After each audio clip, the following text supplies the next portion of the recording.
సాధారణంగా మనం ఏఐతో ఎలా మాట్లాడతాం? ఏదో ఒక ప్రశ్న అడుగుతాం, అది ఒక సమాధానమిస్తుంది, అక్కడతో అయిపోతుంది.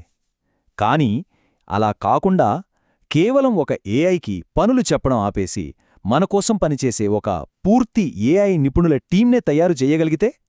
ఈరోజు మనం క్రూ ఏఐతో అదే ఎలా చేయాలో చూడబోతున్నాం. ఇది ఏఐ కొలాబరేషన్లో ఒక కొత్త విప్లవం లాంటిది.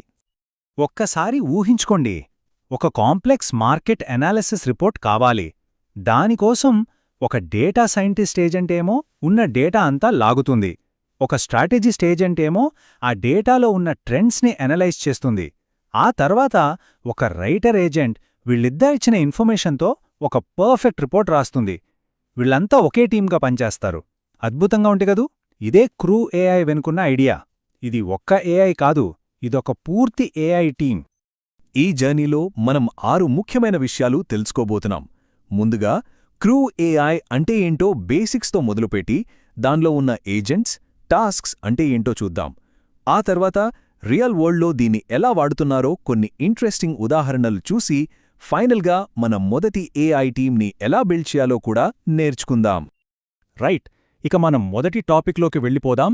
క్రూ ఏఐ యొక్క అసలైన పవర్ ఏంటంటే అది ఒక సింగిల్ ఏఐలా పనిచేయదు, ఒక మనుష్యుల టీంలాగా చాలా ఏఐ ఏజెంట్లను ఒకే తాటిపైకి తెచ్చి పనిచేయిస్తుంది.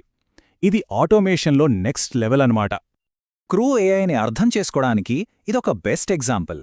ఒక కంపెనీలో sales department, marketing department, technical department అన్నీ కలిసి పనిచేస్తేనే కదా ఆ కంపెనీ సక్సెస్ అవుతుంది. ఇక్కడ కూడా అంతే.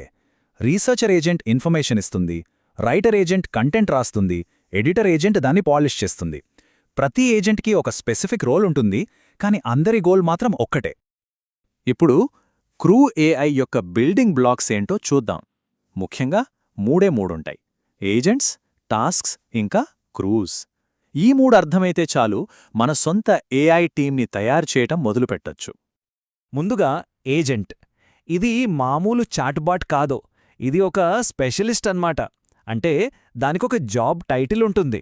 ఉదాహరణకు ఎక్స్పీరియన్స్ ట్రావెల్ ఏజెంట్ లేదా సీనియర్ ఫైనాన్షియల్ అనలిస్ట్ లాగా. దానికి ఒక రోల్, ఒక గోల్, ఇంకొక బ్యాక్ స్టోరీ ఉంటాయి. ఈ బ్యాక్ స్టోరీ వల్లే అది ఒక నిజమైన ఎక్స్పర్ట్లా పనిచేస్తుంది.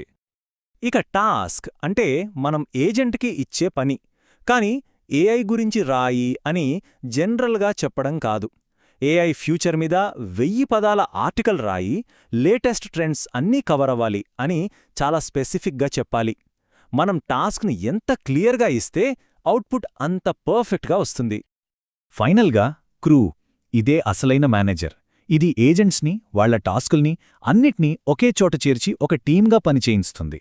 ఒక ఆర్కెస్ట్రాలో కండక్టర్ లాంటిదన్నమాట. విడివిడిగా ఉన్న ఏఐలను ఒక టీంగా మార్చేదే ఈ క్రూ. ఇదంతా ఎలా పనిచేస్తుందో ఈ ఉదాహరణతో చాలా బాగా అర్థమవుతుంది. ఇక్కడ చూడండి, ఒక కంటెంట్ క్రియేషన్ టీం ఉంది. రీసెర్చర్ ఏమో ఇన్ఫర్మేషన్ వెతుకుతాడు, రైటర్ ఏమో దానితో ఆర్టికల్ రాస్తాడు, ఫైనల్గా ఎడిటర్ ఏమో దాన్ని పబ్లిష్ చేయడానికి రెడీ చేస్తాడు. చూసారా ఎంత సింపుల్గా, ఇంకా ఎంత పవర్ఫుల్గా ఉందో? సరే, టీంని ఎలా సెట్ చేయాలో తెలిసింది. కానీ ఒక మంచి టీంకి, ఒక గ్రేట్ టీంకి మధ్య తేడా ఏంటి? కేవలం ఏజెంట్లను క్రియేట్ చేస్తే సరిపోదు, వాటిని హై క్వాలిటీ రిజల్ట్స్ ఇచ్చేలా డిజైన్ చేయాలి. అదెలాగో ఇప్పుడు చూద్దాం. ఇది క్రూ ఏఐలో ఒక గోల్డెన్ రూల్, 80/20 ప్రిన్సిపుల్. అంటే మన టైంలో ఎక్కువ భాగం ఏజెంట్లను డిఫైన్ చేయడం మీద కాదు, వాటికిచ్చే టాస్కులను క్లియర్గా, డీటెయిల్డ్గా డిజైన్ చేయడం మీద పెట్టాలి. ఎందుకంటే ఎంత బెస్ట్ ఏజెంట్కైనా మనం ఒక చెత్త టాస్క్ ఇస్తే వచ్చే రిజల్ట్ కూడా చెత్తగానే ఉంటుంది. టాస్క్ డిజైన్ అంత ఇంపార్టెంట్. ఈ బిఫోర్ ఆఫ్టర్ ఎగ్జాంపుల్ చూస్తే తేడా ఎంత స్పష్టంగా ఉందో అర్థమవుతోంది. ఒకవైపు రైటర్ మంచి కంటెంట్ రాయి అని చాలా జనరల్గా ఉంది. మరోవైపు B2B టెక్నాలజీ కంటెంట్ స్ట్రాటజిస్ట్ అనే స్పెసిఫిక్ రోల్, దాని గోల్, దానికి 10 ఏళ్ల ఎక్స్పీరియన్స్ ఉందని చెప్పే బ్యాక్ స్టోరీ. దీనివల్ల అవుట్పుట్ క్వాలిటీ అమాంతం పెరిగిపోతుంది. డీటెయిల్సే ఇక్కడ మ్యాజిక్. సో ఒక పవర్ఫుల్ ఏజెంట్ని తయారు చేయడానికి ఫార్ములా ఇదే: రోల్, గోల్, ఇంకా బ్యాక్ స్టోరీ. దాని జాబ్ ఏంటి, అది ఏం సాధించాలి, దానికి ఎలాంటి ఎక్స్పీరియన్స్ ఉంది, ఈ 3 ప్రశ్నలకి ఎంత క్లియర్గా సమాధానం చెప్తే మన ఏజెంట్ అంతా ఎఫెక్టివ్గా పనిచేస్తుంది. ఓకే, థీరీ అంతా బావుంది. కానీ నిజంగా రియల్ వరల్డ్లో దీన్నెక్కడ వాడుతున్నారు? ఏ ఏ కంపెనీలు వాడుతున్నాయి, ఈ అనాలిసిస్లో మోస్ట్ ఎగ్జైటింగ్ పార్ట్కొచ్చేసాం. Let's see. వావ్! ఈ లిస్ట్ చూస్తే ఆశ్చర్యం వేస్తోంది. ఇది కేవలం థియరీ కాదు, ఇది ఆల్రెడీ ప్రాక్టికల్గా జరుగుతోంది. ట్రావెల్ ఏజెన్సీలు కస్టమైజ్డ్ ట్రిప్స్ ప్లాన్ చేస్తున్నాయి, ఫైనాన్స్ కంపెనీలు ఇన్వెస్ట్మెంట్ అనాలిసిస్ చేస్తున్నాయి, సోషల్ మీడియా వీడియో ఎడిటింగ్ కోసం కూడా వాడుతున్నారు. సేల్స్ నుంచి లీగల్ వరకు ప్రతి ఇండస్ట్రీ తమ వర్క్ ఫ్లోలను ఆటోమేట్ చేయడానికి క్రూ ఏఐని వాడుతోంది. సరే, క్రూ ఏఐ లాంటివి మార్కెట్లో ఇంకా ఏమైనా ఉన్నాయా? దీనికి మేజర్ ఆల్టర్నేటివ్ ఏది? అదే ఆటోజెన్. ఇప్పుడు ఈ రెండింటి మధ్య తేడా ఏంటో చూద్దాం. దీనివల్ల ఏ ప్రాజెక్ట్కి ఏది వాడాలో ఒక క్లారిటీ వస్తుంది. ఈ టేబుల్ చూస్తే మనకొక క్లియర్ పిక్చర్ వస్తుంది. క్రూ ఏఐ అనేది ఒక ఫ్యాక్టరీ అసెంబ్లీ లైన్ లాంటిది. అంటే వర్క్ ఫ్లో ఆల్రెడీ తెలిసి స్ట్రక్చర్డ్గా ఉంటే ఇది బెస్ట్. అదే ఆటోజెన్ అయితే ఒక రీసెర్చ్ ల్యాబ్ లాంటిది.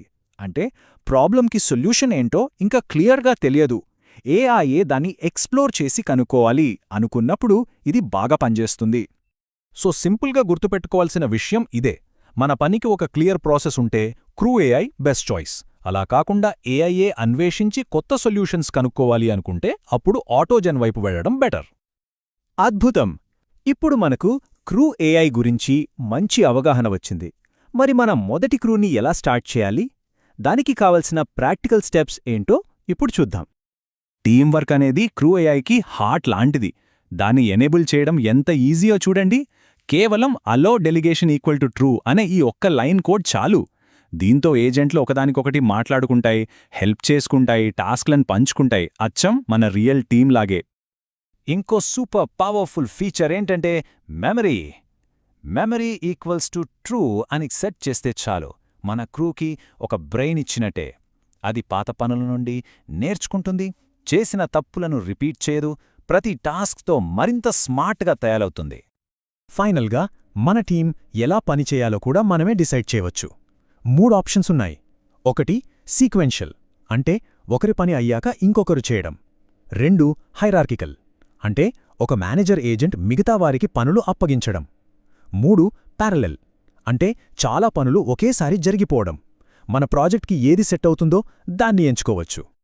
సో ఈరోజు మనం ఒక సింగిల్ ప్రాంప్ట్ నుంచి ఒక కంప్లీట్ ఏఐ టీమ్ని ఎలా నిర్మించాలో చూశాం.